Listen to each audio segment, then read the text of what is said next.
Hello and welcome to the Boxing Opinions YouTube channel. I'm Jack Price. You can follow me on Twitter at PriceyJ97 or on our boxing page at BoxingOpinions1. It's about a week or so since we last brought you a video, but today we've got another exclusive interview for you. This time with the macho man himself, British Cruiserweight prospect Wadi Camacho. Now this guy, I don't know if you've seen him before, but if you haven't, make sure you check him out. I know a lot of British fans do know him now because he's starting to make waves in the Cruiserweight division and just on the British boxing scene. He's an entertaining guy, both in and outside of the ring. He's down to earth, but also got a lot of charisma that will obviously help him to become a big promotional fighter in the future, sell a lot of tickets, and just, like I said, make an impact on the British Cruiserweight division and the worldwide Cruiserweight division. He's not actually undefeated. He's had 10 fights. He has one loss on his record to China Clark.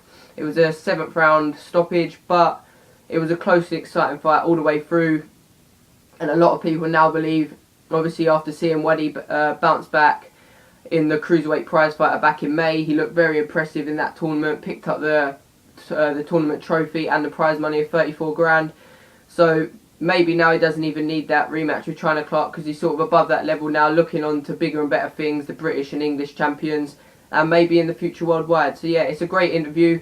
Make sure you check it out. We discuss all sorts of things, the Cruiserweight division, the fight with China Clark, where he wants to go next, the Cruiserweight Prizefighter, his team around him, his trainer Don Charles and guys at Matchroom Boxing. So yeah, I won't keep you for long from with me talking. Obviously the thing you tuned in for is the interview, so we'll switch over to that now. I'm sure you enjoy it. Thanks for listening. Right, we'll start off by congratulating you on your recent win in the Cruiserweight Prizefighter. You put on top performances all the way through. Do you feel that you proved a lot that night? Yeah, definitely, I actually just showed my class, like not going in there, hot-headed or nothing, just out there having fun and, just putting out a fantastic performance. Have you enjoyed your time spending that 34 grand you picked up? Obviously with me, I just treated my family, like my sisters and I took them out meal and this and that.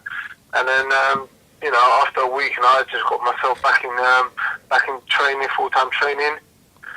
And just rolling, just waiting obviously to find out some news to obviously see if I'm out in July. Yeah, basically that's what I was going to ask you. What's next for you then? So you're looking to return in July, and who do you think it could be against? I don't really know. I'm going to come be seeing Eddie this week. I've got an appointment, and hopefully you can obviously tell me which day and who I'm going to be fighting or what for. But, I'm really and truly, I'm ready to obviously, be out again inactive. I didn't really come out of gear one in the prize fight, but, A lot of people are still talking about that fight with China Clark. Obviously you came off a little worse in it, but it was an exciting, close fight. Will you look to get a rematch, maybe? It's like, deep down, I do, but at the same time, he hasn't really got there. He hasn't got nothing there for me to actually fight. If he had the English title, then all day long on that. But right now, I'm above him. Yes, he got that W over me. But eventually, when he obviously steps up as well, then obviously we can have another rematch, and I will show him obviously what time it is. Yeah. So you mentioned about getting in position to fight the top guys. You got English champ Matty Askin, British champ John Lewis Dickinson. What are your thoughts on those two fighters? Me personally, they're just on the same level, really. Until obviously I'll get in the ring with them, and obviously I'll be showing my class when I obviously fight them. But I don't have nothing to worry about, nothing like that. It's just me doing a hard training and. Whoever I'm going to be facing, they're obviously going to get the same medicine as everyone else. So if you do beat these guys and become #1 in the country, will we see you look to take that step up to world level and maybe do you look to become one of the best in the world one day? Yeah, of course, definitely. As my big obviously idol as well is David Hay, and what he's achieved there as Cruiserweight division, I will actually be looking to do that the same thing as well. And then once I'm the top, obviously I'll move up a weight. Yeah, so you're building up a big fan base, not only because of your fighting style, but also because of your personality. Do you believe your charisma and like entertainment factor will earn you a lot of success in the sport as well? Yeah, definitely. You know, like I know some people say, "Oh, this and this and that," but I'm a very humble guy. Sometimes, you know, I have a little banter and joke and this and that, as everyone does. But, you know, I'm down to grow. Like I'm down to grind. You know, I'm the same as everyone else, and you know, I'm a family man as well. You know, I'm always around my sisters, and I'll keep my close friends with me. You got a good team around you as well, which obviously everyone needs. You recently linked up with trainer Don Charles. What are your thoughts on Don as a trainer? Yeah, Don as a trainer is amazing. You know, it's like straight away. You know, when I come to the gym, Derek was there. Derek already gave me the approval as well. Like, you know, like I'm a hard worker because he knows me as well. Yeah. But you know, the relationship that I've always had with Don is just amazing. It's like just wicked. Like we both just have so much fun in the gym, saying yeah, buddy. I've got him saying yeah, buddy now, and it's just yeah, it's like it's wicked, man. Over the moon. So every day I wake up in the morning, I'm actually, apart from the training, I'm excited to actually just be around it as well because I get a good buzz out of it. Yeah. You're one of the brightest prospects at Cruiserweight right now, but obviously there are some other young up and coming fighters coming through. Is there anyone else in Britain you think we should look out for? I'd just probably just say just me really, but I don't know. Obviously there is other fighters coming up and this and that, but you know, with me, I'm not a person that I look into so much into the other fighters and this and that. It's just with me, I just want I want the belts. If they've got any belts, I want that. Yeah. And obviously with the team, with Matchroom, you know, that's where obviously the right moves they're going to be making for me as well. So what's it like being part of the team at Matchroom? Do you enjoy being under Eddie Hearn, him promoting you? Yeah, definitely. You know, it's exciting. You know, like I have so much banter every time I go to the office. I have so much banter with like the boys there, and yeah, it's like a big family. You know, like everyone supports everyone. You know, when everyone's got any like fights and I tell people over the tweets, they are Wadi, boom boom, keep your head focused, and you know, it's all about having love as well. You know what I mean? Like. And also, what about worldwide? Obviously, the guys at the top, like Huck, Afolabi, Hernandez, because you never know, you could be fighting some of these guys one day. Yeah, obviously they're above me at the moment. You know, I'm not really, you know, I do watch the fight tonight, but, you know, I don't really study them too much, you know, because I need to go and be doing my thing first, and obviously that's the British scene first. And, you know, once obviously, I've got all that stuff, then yeah, I can start, you know, just concentrating a little bit more. But like I said, with me, I just concentrate in my training. I let my team concentrate where I need to go and who I'm going to be facing, and just roll on. Really, you know, I don't really want to put too much information in my head. The less, the better. And now we just got a few questions for some of your fans on Twitter. Sure. A lot of people saying congratulations, obviously, for winning the Prizefighter. And a lot of people also want to know your thoughts on the actual Prizefighter format and what you think it does for a fighter's career.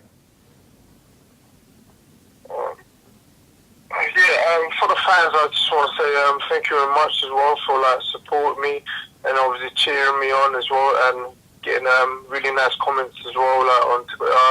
Obviously, a lot of people are saying, yeah, thanks, I won so much money off you, but you know, it's all good and I really appreciate that. And obviously the format as the lineup of the whole the fighters in that bill is, yes, there was a couple of them like probably good type of boxers. Obviously, I know Tony Conquest pulled out, but apart from like sort of Tony Conquest like obviously pulling out, everyone else was sort of on the same type of sort of like level. Like I mean, I just thought there were two very basic. You know, like sometimes you get certain boxers. They don't know how to actually box properly. They just go in there, put gloves in, and just try and have a tear up. Yeah. But, you know, a person like me, I'm smart. You know, I use my ability, my movement. So whatever the other person's got, is I adjust it to what I've got, and then obviously just have a little mix up like that. But you know, everyone seen me in the first fight. You know, the first guy that I fought, you know, he wasn't a boxer. He was like a brawler, so I had to brawl with him in the first round. And And then after, I was a little bit more looser, then I started to, land my long jabs, good movement ability. But, as everyone's seen it on Sky, each round and fight, I was a completely different person. I threw so many different varieties of shots. And, the special one was definitely the finals as well, so that was really nice. Yeah, next one. Do you like being compared to David Haye for the way you look, act and fight?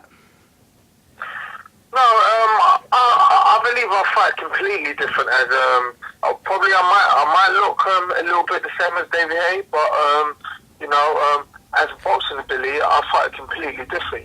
Yeah. Obviously he's the one big bang, but with me, I like to obviously chop him down slowly. But I've only been professional a year and a half now, and it's only just going to get worse for all the other fighters, because once I do start landing them big shots and just the one big bang. But I like to box as well. I like to show my ability for the fans, everyone else, as long as I don't get hit and all good stuff like that. Yeah, this next question is actually from Dean Edwards. I don't know if you know, he's a manager and trainer of Chris Keane. He wants to know if you'd fancy a fight with him in the future, Chris. Yeah, I let Matchroom decide, and like I said, I'll fight whoever. I'm not really fussed who it is, and it's this. If you obviously come in to try and take what I have, or you have something that I want, and we're obviously going to fight, and obviously the promoter's going to get everyone together, and let's get it rolling. Yeah, last question from the fans. Is the Macho Man more motivated than ever now after winning Prizefighter? Not even that. I'm still the same before even I went to the Prizefighter. I just found myself that I was more relaxed. Before, like I said, I was doing a little bit too much promoting, or too much all by myself a little bit. Obviously my team was there, but I was doing it too much.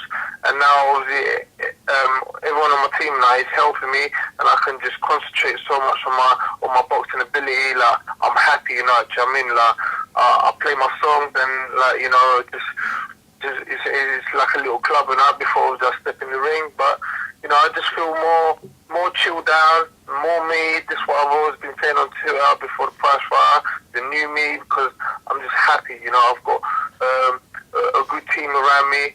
People that, sometimes when you have negative people around you, puts you a little bit down or thinking a lot. But right now I'm just happy, and, Prizefighter is just another win, and just moving on, really. Yeah, finally, can you just give a quick message to your fan base that follow you through your career and always come to watch you fight? Yeah, that's no problem. Everyone, I just want to say thank you so much, for watching me and supporting me all the way. Giving me good inspiring, like pushing me a lot, and just keep saying yeah, buddy. And matches are gonna be out. I will let everyone this week. Hopefully when I'm going to be due back out, and I will have some Macho Man hats. We're saying yeah, buddy. So keep an eye on it. So thank you. So there you go, another top interview from another top fighter. You can follow Wadi and his career on Twitter at Wadi Camacho. You can also follow us on Twitter at PriceyJ97 and at BoxingOpinions1 if you want to get involved with any of our future interviews. And yeah, like I said, just make sure to follow Wadi's career, become part of his fan base. All you got to do, follow him on Twitter, like I said. Keep saying yeah, buddy, because obviously a lot of people are expecting a lot of big things from this guy in the future, both in Britain, Europe and worldwide. Most of his fights you will be able to catch on Sky Sports now because he's becoming a big name. And obviously he's promoted by Matchroom Boxing and Eddie Hearn. So yeah, follow his career and you can expect big things from this guy in the future. Thanks for listening. And if you like our interviews and you like what you hear and you like what you see, please subscribe. Cheers.